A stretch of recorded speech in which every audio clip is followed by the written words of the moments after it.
And you know what? They did it all. No thanks to you, because you weren't here. I appreciate that, Fiona.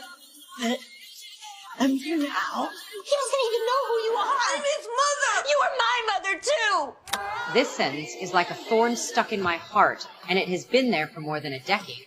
Every time I think of Monica's face, which is both familiar and strange, an overwhelming sense of exhaustion and a deep-seated sadness well up inside me. I'm Fiona, the eldest daughter of the Gallagher family, and I can be considered the only relatively sane adult in the family. Every day when I open my eyes, there are endless bills to pay, and an empty refrigerator that can never be filled.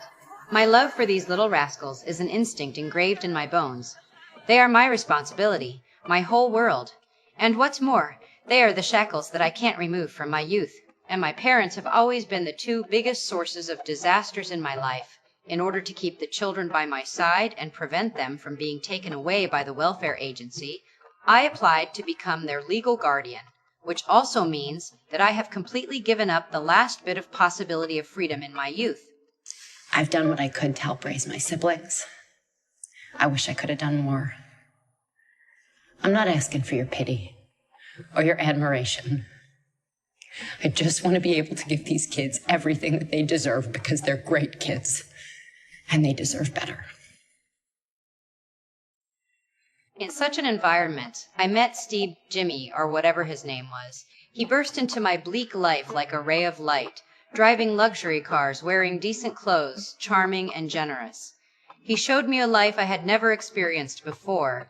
He who is so considerate also gave a brand new washing machine and even helped me deal with family troubles, letting me temporarily forget the filth and chaos of the South Side. I thought I had found the one who could take me away from all this. I fell for him unreservedly, willing to ignore the red flags for him, his questionable sources of money, his occasional evasiveness. Carter, you'd ask me. No, you have known from day one what you were getting into with me. Right, I got sucked into your world. I bent to your rules. I just assumed that we'd eventually decide how to move forward together like couples do, but there never was we. What have I been doing? Cooking, cleaning, laundry, living in a goddamn slum. A slum? I was so desperate for love that I chose to believe the beautiful illusion he spun, but his repeated betrayals and disappearances shattered my trust in love. It's Steve. Leave some words. Last message. I promise. Wherever you are. Bye. Reality forced me to keep moving like a wind-up machine, working even harder, just to give this family a slightly decent future. Amidst this endless hustle, a completely different kind of man entered my life. Mike, the owner of a company called Global Cup. He offered me an office job, but more than that, he gave me respect and care. With Mike, I finally felt like I could catch my breath. He did not care about my background, admired my hard work, and made plans for our future. I clearly know that Mike is the purest light I've ever met in my life. However, driven by alcohol and the impulse of self-destruction, I unexpectedly slept with Mike's brother Robbie, a man who is equally uninhibited and exudes a dangerous aura. Even until we broke up, Mike kept saying that I wasn't interesting enough. I'm the one who's sorry, by the way. Why? I'm not more interesting. You are. I'm really not. I hold down a job, look after my family, care about telling the truth. As far as those aren't selling points. That overwhelming sense of powerlessness and disgust with myself nearly consumed me. Life kept hitting me with one blow after another, and then something happened that I could never forgive myself for. Liam, my youngest brother, accidentally ingested my cocaine. That moment was darker than any heartbreak or job loss. Because of my stupidity and recklessness, I almost killed him. It also put me in the danger of going to prison. This family is already on the verge of collapse and can't afford to lose me.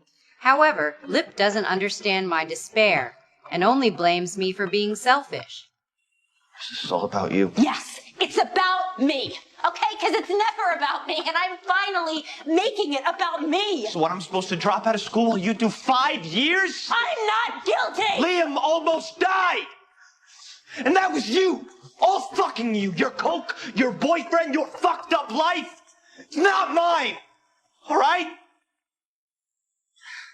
It was like a slap in the face that finally woke me up.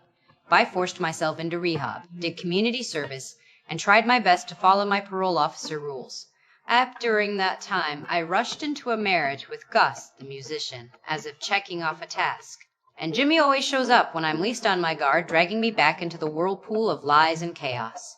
I really didn't expect that. Even though so much time has passed, I still can't forget Jimmy. I can no longer bear this endless tug of war and illusory hope.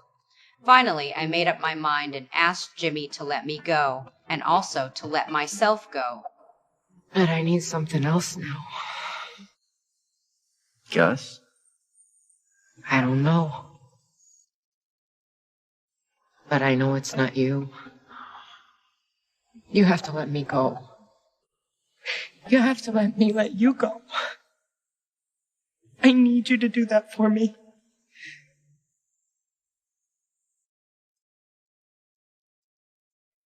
Take care of yourself, Fiona Gallagher. You take care of yourself.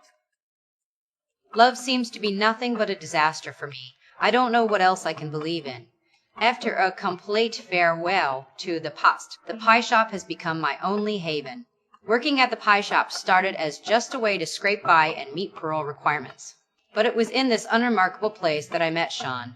Like me, he carried a past that he didn't want to talk about. There seemed to be an invisible pull between us. In our struggles, we saw each other's shadows, and also the possibility of a new beginning. His calmness and diligence gave me a sense of stability that I hadn't felt for a long time. But he didn't know that I was married before. Oh, you're married.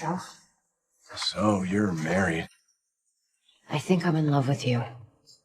And I'm pretty sure you're in love with me too. Gus seems like a good guy. Something is going on with us. We both know it. I don't want to be that shithead who's sleeping with some nice guy's wife, okay? I've been that guy, hiding in a closet. What if Gus and I split up? Don't do it because of me. My betrayal of Gus is like the song he wrote for me, with every note ruthlessly exposing my despicability and wretchedness. When Sean proposed to me, I said yes. At the moment when I put on the wedding dress, I almost believed that happiness was truly within my reach. Then, on the goddamn wedding day, that piece of shit Frank dropped the bomb. Sean had been using the whole time. How many hits did it take you this morning? How many did you think it was going to take you to get through all this wedding shit? Is that true? Oh, he's junkie through and through, your husband-to-be. I'm surprised we're not better friends, Sean. We have so much in common. At that moment, all my hopes and all my longings vanished into thin air in an instant. There I stood in my white dress, the whole goddamn room staring as my fairy tale wedding turned into a circus act. Fiona. Take care of yourself, okay? Watching Sean bolt like a coward. Didn't even cry, just felt this icy numbness crawling under my skin like I'd been hollowed out. After experiencing failure and setbacks time and time again, I became more tenacious and also more cold and hard-hearted.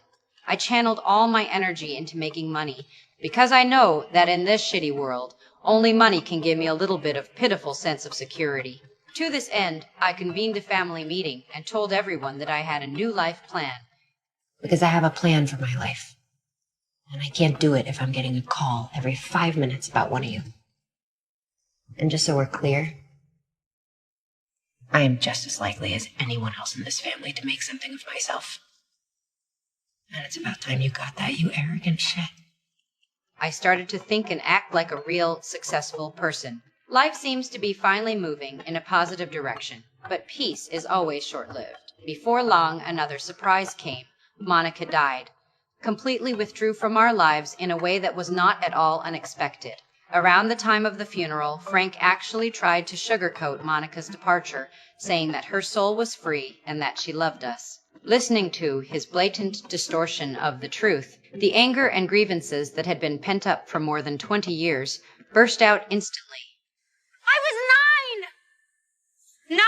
And taking care of you. Taking care of all of us. I was in 4th grade, dragging your ass, passed out, in from the yard, so you wouldn't freeze to death. Staying up all night with Ian when he had chicken pox. I washed Carl's shitty diapers. I picked lice out of Liam's hair. And I was here when Debbie got her first period, not Monica. Me. After this outburst, I've become more and more like Frank, willing to do whatever it takes for personal gain. In order to make the environment around the apartment building I newly acquired nicer, I had a huge argument with Ian. What the fuck? No! I am not doing this with you again today. We are both fucking adults. Come on, I know you're pissed. I know you're pissed! Ian simply can't understand my ambition to strive upward regardless of everything. Maybe it's because I desperately want to make a name for myself and get rid of this shitty life that I ran into Ford, an architect who seems steady and mature. He gave me a lot of advice regarding my career. I invested all my savings and even took the risk of borrowing from loan sharks to invest in a new real estate project. However, reality dealt me a harsh blow once again. Not only did Ford deceive me emotionally, but he also had a family of his own. Is Ford here? I got this, Patty. Said Patty was your mother. I'm his wife. Oh, I'm such a fucking idiot. Take your fucking hands off my car! Fiona! To make matters worse, my investment failed, and I was left with a huge debt. Overnight, I went from a female boss with a promising future to hitting rock bottom once more. I lost the laundromat and the apartment building. I don't even have a fucking place to live soon. Debbie, the little girl who once needed my care, has grown into the new backbone.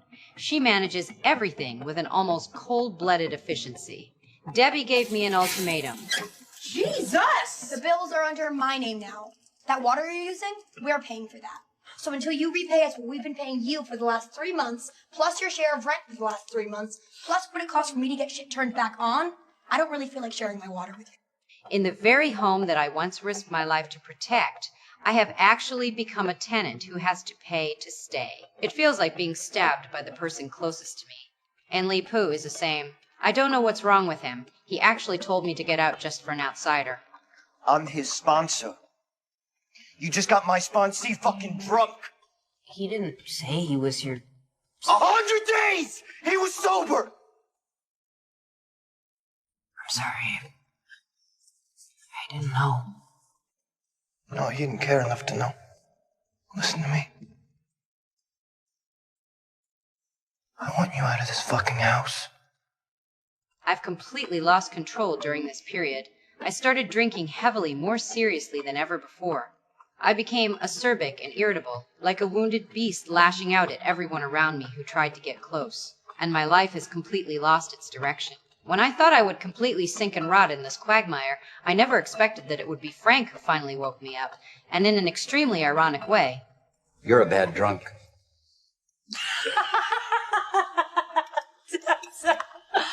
Oh, well, if that isn't the pot calling the kettle black. No, I am telling you there are good drunks and bad drunks. A good drunk is fun. A bad drunk wants to have a fight. A good drunk lives in the present. A bad drunk is thinking about yesterday. It's all about gas and the brakes. Bottoms up. It was as if fate was a prearranged script. Just as I was being pushed to the edge of the cliff, that previous investment partner, perhaps out of his last bit of pity, bought out my already trapped retirement shares. The $100,000 was neither too much nor too little, and it was exactly the ticket for me to start anew. This family already has a new backbone, and the children have grown up. They are no longer the fledglings who need my constant care. It's time for me to leave. I left half of my money to this family as a reserve fund, and this is the last time I fulfill my duty for them. Before leaving this once chaotic home, I looked at Frank, my father, who gave me life, but also brought me endless pain and troubles. There was a rare clarity in his eyes. He seemed to sense that the parting was approaching, and for the first time he didn't talk nonsense. You did a good job. Monica wasn't up to it. You stepped in and helped. Thanks. These words were spoken softly from his mouth, but they hit my heart heavily. There was a kind of absurd and unreal feeling, yet they faintly touched the sense of approval that I had been longing for in my subconscious for almost half of my life. Well, Frank, let's consider this rare moment of your sobriety as having drawn a scribbled but truly meaningful end to my ups and downs journey in the South Side. Well, goodbye, Frank. Goodbye, the South Side. This heavy shackle called responsibility has finally been removed by my own hands at this moment. The road ahead is vast, and I have no idea what awaits me. But I know very clearly that I can finally live for myself once. The longing for happiness in my heart has never faded away.